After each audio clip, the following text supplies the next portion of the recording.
નમસ્કાર દર્શક મિત્રો, હું છું બાબા સૈયદ. વિજાપુરની ખબરમાં આપનું સ્વાગત છે. અમારા સરદારપુર પ્રતિનિધિ હર્ષદ લખવાણનો રિપોર્ટ. વિજાપુરના રામપુર કોર્ટમાં પાટીદાર મહાસંમેલન યોજાયો. મોટી સંખ્યામાં જનમેદની ઉમટી આપે છે. સમાચાર વિગતવાર જાણીએ તો વિજાપુર તાલુકાના રામપુર કોર્ટ ખાતે ગઈકાલે શનિવારે તારીખ 30/5/2026ના રોજ સાંજે શ્રી સરદાર પટેલ સેવાદળ એસપીજી દ્વારા પાટીદાર મહાસંમેલન યોજાયું હતું. કાર્યક્રમ પહેલાં સરદારપુર ચોકડી ખાતે એસપીજીના રાષ્ટ્રીય અધ્યક્ષ લાલજીભાઈ પટેલનું ફૂલહાર અને ઢોલ નગારાના નાદ સાથે ભવ્ય સ્વાગત કરવામાં આવ્યું હતું. ત્યારબાદ સરદારપુરથી રામપુર કોર્ટ સુધી ડીજેના તાલે નીકળેલી ભવ્ય વાહન રેલીમાં સેંકડો કાર બાઇક સાથે યુવાનો, મહિલાઓ, વડીલો અને બાળકો ભારે જોમ જુસ્સા સાથે જોડાયા હતા.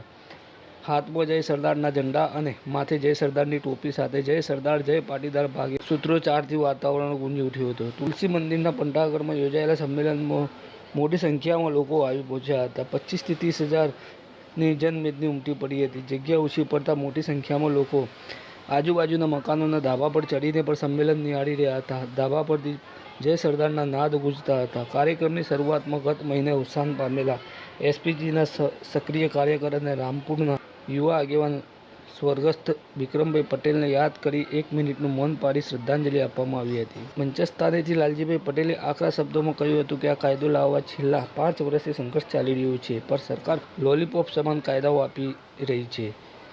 તેમણે ઉમેર્યું હતું કે માતા પિતાની મરજી વિરુદ્ધ ભાગીને લગ્ન કરી તાત્કાલિક નોંધણી કરાવી દેવાની પ્રથા હતી અને મૈત્રી કરારના દુરુપયોગથી કુટુંબ વ્યવસ્થા તૂટી રહી છે. તેમણે મૈત્રી કરાર કાયદો તાત્કાલિક રદ કરવા અને લગ્ન નોંધણી કાયદામાં સુધારો કરવાની માંગ સાથે સરકાર સમક્ષ રજૂઆત કરી હતી. પ્રસંગે પૂર્વ ધારાસભ્ય પીઆઈ પટેલ, પૂર્વ ધારાસભ્ય રમણભાઈ પટેલ, સુરેશભાઈ પટેલ, ચિરાગભાઈ પટેલ સહિતના પાટીદાર સમાજના આગેવાનોએ હાજરી આપી હતી અને લાલજીભાઈની માંગને ટેકો જાહેર કર્યો હતો. સંમેલન દરમિયાન જ એસપીજી દ્વારા સભ્ય નોંધણી ઝુંબેશનો પ્રારંભ કરાયો હતો, જેમાં મોટી સંખ્યામાં યુવાનો, વડીલોએ સ્તર પર સભ્યપદ મેળવ્યું હતું. આયોજકોએ સ્પષ્ટ કર્યું હતું કે કાયદામાં સુધારો નહીં થાય ત્યાં સુધી સમાજની આ લડત ચાલુ જ રહેશે. આવા સમાચાર અપડેટ લઈને ફરીથી મળતા રહીશું.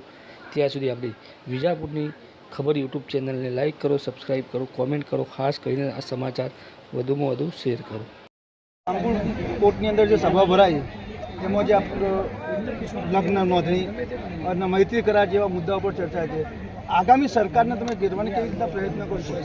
જો છેલ્લા એસપીજી દ્વારા છેલ્લા 6 વર્ષથી લાલજીભાઈના નેજા હેઠળ સર્વે સમાજની ટીમ દ્વારા જે અમારું આંદોલન ચાલી રહ્યું છે, તો આ બેરી અને મૂંગી સરકાર દ્વારા વારંવાર અમને લોલીપોપ આપવામાં આવે છે.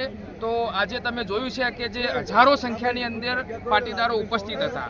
તો વિજાપુર ખાતે આવનારા ટૂંક જ સમયમાં 50,000 માણસનું મહાસંમેલન કરી અને સરકારને ચીમકી ઉચ્ચારીશું અને આગામી સમયની અંદર અમારું આંદોલન ઉગ્ર કરવામાં આવશે. શું કહેશો લાલજીભાઈ, આજે પાટીદાર મહાસંમેલન ઉજવવામાં આવ્યું, જેમાં ખાસ કરીને લગ્ન સુધારા નોંધણીમાં કયા મુદ્દાની ચર્ચાઓ કરવાની? લગ્ન નોંધણીના કાયદામાં સુધારો આવે માટે એસપીજી છેલ્લા 5 વર્ષથી સરકાર સામે લડી રહ્યું છે. અમારો મુદ્દો એવો છે કે 18 વર્ષની દીકરીની ઉંમર 21 વર્ષ કરવામાં આવે. જે અત્યારે તલાટી લોકો જે લગ્ન કરી રહ્યા છે, કલેક્ટર, મામલતદાર કક્ષાએ થવું જોઈએ, ગામ લેવલે અને નગરપાલિકાએનું નોંધણી થવી જોઈએ અને જે લોકો ખોટી રીતે લગ્ન કરી રહ્યા હોય એ લોકોને કડકમાં કડક સજા થવી જોઈએ. આ મુદ્દા ઉપર અમે છેલ્લા 5 વર્ષથી લડી રહ્યા છીએ. સાથે સાથે રાજકારણની અંદર પણ 10% હિસ્સો જ્યારે જનરલ જ્ઞાતિનો મળવો જોઈએ એવું પણ અમારું કહેવું છે. અને વિજાપુર પાટીદાર સંમેલનની અંદર આપણી જે યોજના છે 1200 રૂપિયાની લાઈફ ટાઈમ સભ્ય બનવાની, એમાં પણ હજારો લાખો લોકો જોડાય એ માટેની અમે આજે વાત કરી છે. સરકાર છેલ્લા 5 વર્ષથી લોલીપોપ જ આપી રહી છે. વારંવાર કાર્યક્રમો કર્યા છે. દરેક તાલુકા જિલ્લાએ અમે આવેદનપત્ર પણ આપ્યું છે અને ઘણી જગ્યાએ રેલીઓના પણ કાર્યક્રમ કર્યા છે, મોટી સભાઓ પણ કરી છે. પણ અત્યાર સુધી સરકાર તરફથી રિઝલ્ટ લોલીપોપ સમાન જ છે. એટલે સરકારને પણ હું કહેવા માગું છું કે વહેલામાં વહેલી તકે આ લગ્ન નોંધણીના કાયદામાં સુધારો કરવામાં આવે, કે ફક્ત આ એક પાટીદાર સમાજની માગણી નથી, સર્વ જ્ઞાતિની યુવા દીકરીઓ લડાઈ છે અને સર્વ જ્ઞાતિના મા બાપની આ લડાઈ છે. મૈત્રી કરાર તો એટલો ખરાબ છે કે આજે પરણિત લોકો પણ પોતાની 20-20 વર્ષની કાળની અંદર લગ્ન જીવનની અંદર પણ પોતાના દીકરા દીકરીને છોડીને ભાગી રહ્યા છે અને બહુ પરિવારની અંદર અને સમાજની અંદર ખૂબ મોટી જરૂર પડતી હોય છે દરેક માતા પિતાની. તો એમાં પણ લગ્ન જે મૈત્રી કરાર છે એ સૌથી પહેલાં રદ કરવામાં આવે.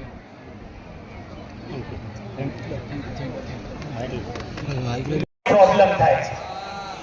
પણ આ એસપીજી વચ્ચે હું ખાતરી આપું છું કે 27 ને 7 ભેગા નહીં થાય ને તો અમારી તાકાત છે એમને કેવી રીતે ભેગા કરવા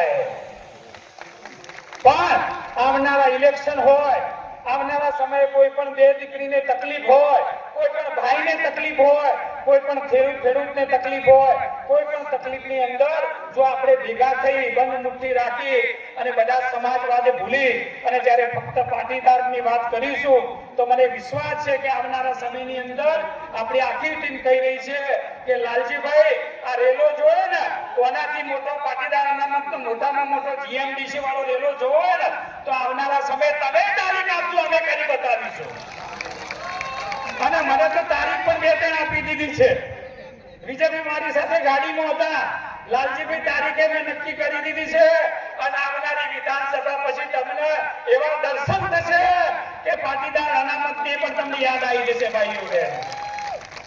એટલે આપણું કામ છે ખેડૂતોની મદદ કરવી, દીકરીઓની મદદ કરવી, યુવાનોને આપણે નોકરી ધંધે વળગાડવા. આજે એસપીજી ની અંદર વિજાપુરની અંદર જ્યારે નક્કી કર્યું તો અમે પહેલા વિજયભાઈને જ્યારે પ્રમુખ બનાવવાના હતા તો ભાઈ 10-5 તારીખે અમે કારોબારી મિટિંગ બોલાવી વિજાપુર ગ્રુપની અંદર મેસેજ કરી અને એ કારોબારી ગ્રુપની અંદર કોઈ પણ ને રહેવું હોય તો એમને મેસેજ કર્યો તો એમાં લગભગ 51 થી વધારે મોટી ટીમ આપણી કારોબારીની બની ગઈ અને એ કારોબારીએ 2 દિવસ પહેલા મિટિંગ કરી અને સર્વાનુમતે વિજયભાઈની પસંદગી કરી છે. એ બદલ આખા એસપીજી ગ્રુપ પરથી તમને અભિનંદન પાઠવું છું કે આવનારા સમયની અંદર અર્જુનભાઈ, સતીશભાઈ, તુષારભાઈ, વિજયભાઈએ નક્કી કર્યું છે કે લાલજીભાઈ આપણી જે યોજના ચાલી રહી છે 1200 રૂપિયાની એ થોડા જ મહિનાની અંદર જ્યારે આપણે શરૂઆત કરી હતી તુષારભાઈ અમારા બધા મિત્રોએ લાઈફ ટાઈમ મેમ્બરશીપની એટલે લગભગ 2 મહિના પહેલા ફક્ત 400 સભ્યો હતા. આજે તમે જુઓ 2000 થી વધારે આજીવન સભ્યો એમને ટૂંકા ગાળાની અંદર બનાવી દીધા છે. તો આપ સર્વને હું ફરીથી અભિનંદન પાઠવું છું અને મુખ્યત્વે આપણે વાત કરવાની છે કે અહીંયા જે આજનું ફંક્શન છે લગ્ન નોંધણીના કાયદામાં સુધારો કરવો. અહીંયા કેટલી બેન દીકરીઓ કુંવારી છે હાથ ઊંચો કરે. આ ઘરનો ડાયરો છે બહેનો, આપણા બધા ભાઈઓનો વડીલો બેઠા છે, કેટલી દીકરીઓ છે